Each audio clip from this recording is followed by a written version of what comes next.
ಸಿಗಂದೂರು ಸೇತುವೆ ಈಗಾಗಲೇ ಲೋಕಾರ್ಪಣೆಯಾಗಿದೆ. ಸೇತುವೆ ಮೇಲೆ ವಾಹನಗಳ ಸಂಚಾರ ಕೂಡ ಶುರುವಾಗಿದೆ. ವಾಹನ ಸವಾರರಿಗೆ ಎಲ್ಲಿಲ್ಲದ ಖುಷಿ, ಸಂತೋಷ.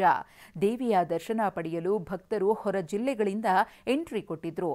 ಆದರೆ ಲಾಂಚ್ ಜೀಪ್ಗಳ ಸಂಚಾರ ಸ್ತಬ್ಧವಾಗಿದ್ದು ಸ್ಥಳೀಯರ ನಿದ್ರೆಗೆಡಿಸಿದೆ.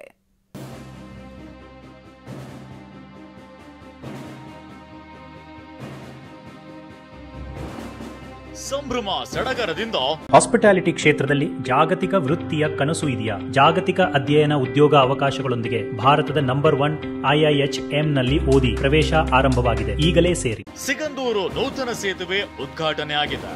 ಅಂಬಾರಗೊಡ್ಲು ಕಳಸವಳ್ಳಿ ಸೇತುವೆ ಮೇಲೆ ವಾಹನಗಳ ಸಂಚಾರ ಕೂಡ ಶುರುವಾಗಿದೆ. ಮೊದಲ ದಿನವೇ ಪ್ರವಾಸಿಗರು ಸೇತುವೆ ಮೇಲೆ ಸಂಚಾರಕ್ಕೆ ಮುಗಿಬಿದ್ದಿದ್ರು. ಎಲ್ಲರೂ ಸೇತುವೆ ನೋಡಿ ಎಂಜಾಯ್ ಮಾಡ್ತಿದ್ರು. ಆದ್ರೆ ಲಾಂಚ್ಗಳ ಸೇವೆ ಸ್ಥಗಿತ ಆಗಿರೋದು ಇಲ್ಲಿನವರಿಗೆ ಸಮಸ್ಯೆ ತಂದಿಟ್ಟಿದೆ.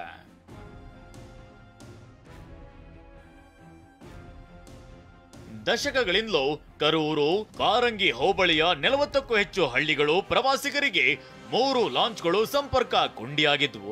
ಆದ್ರೀಗ ಈ ಲಾಂಚ್ಗಳು ಇತಿಹಾಸ ಪುಟ ಸೇರೋದು ಗ್ಯಾರಂಟಿ ಎಂಬಂತಾಗಿದೆ. ಎಷ್ಟೋ ಪ್ರತಿಭೆಗಳು ಅವಕಾಶಗಳಿಲ್ಲದೆ ಮಣ್ಣಡಿಯಾಗಿದೆ ಅಂತ ಹೇಳ್ಬೋದು. ಎಷ್ಟೋ ಜನ ಎಮರ್ಜೆನ್ಸಿಗೆ ಸಾವುಗಳಾಗಿದೆ. ಎಮರ್ಜೆನ್ಸಿ ಟ್ರೀಟ್ಮೆಂಟ್ಗಳು ಸಿಕ್ಕಿದೆ. ಅದೆಲ್ಲದಕ್ಕೂ ಈಗ ಮುಕ್ತಿ ಸಿಕ್ಕಿದೆ. ಹೇಳಬೇಕಂದ್ರೆ ಕರೂರು ಹೋಬಳಿಗೆ ಈಗ ಸ್ವಾತಂತ್ರ್ಯ ಸಿಕ್ಕಿದೆ ಅಂತ ಹೇಳ್ಬೋದು.